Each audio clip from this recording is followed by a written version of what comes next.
PEGI 18.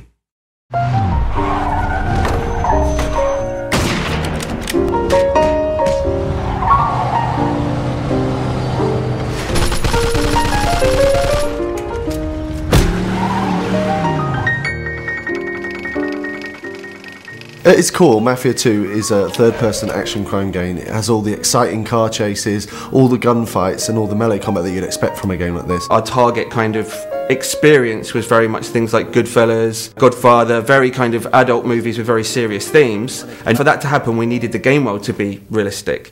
Shooting is one of the most important things in the game, and obviously, as we try to be realistic, our weapons are quite lethal.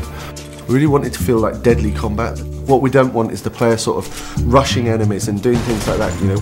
You can only take 2 or 3 shots before you actually die. If someone shoots at you, the first instinct is to get behind some cover.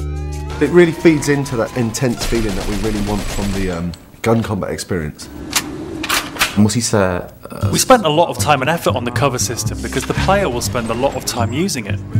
But you have to be careful because the cover can often be easily destroyed. So if you're hiding behind a fence and it starts to disintegrate, it's time to move elsewhere. This destructibility was a big thing for us. We wanted to fill the whole city with a massive number of destructible objects, so the player felt that they could pretty much destroy anything. The player can use a wide range of weapons, from pistols to submachine guns. Of course, we had to include the classic Tommy gun that everyone knows from the Mafia movies. We do massive explosions from different stuff, like vehicles can be exploded. With some Molotov cocktails, they'll sort of set fire to the gasoline as it falls on the floor. And all these different things are things that you'd sort of expect from the 40s and 50s weaponry.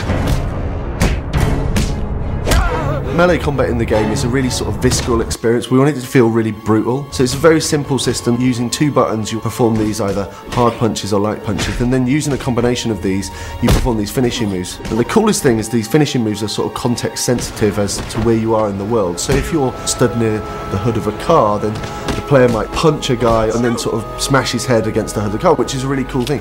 The driving model is very realistic. So you drive these things, they really feel like period cars. They feel very heavy, they feel really satisfying when you're driving them around.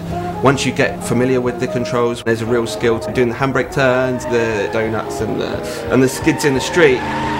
The inspiration for these has been the cars and the car chases that you see in gangster movies. So if you visualise a gangster movie chase, you know, the cars screeching around the corner with the smoke coming off the tyres, guys shooting out of the windows with Tommy guns, this is very much one of the key goals for the driving experience.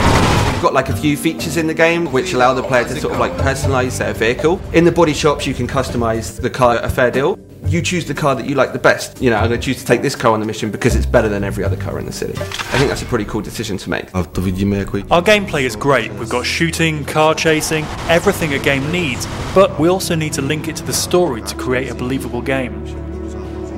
We needed to move away from some of the more arcadey conventions that you see in other open world games and focus more on a realistic experience for the player, so the player behaves like a mafia gangster.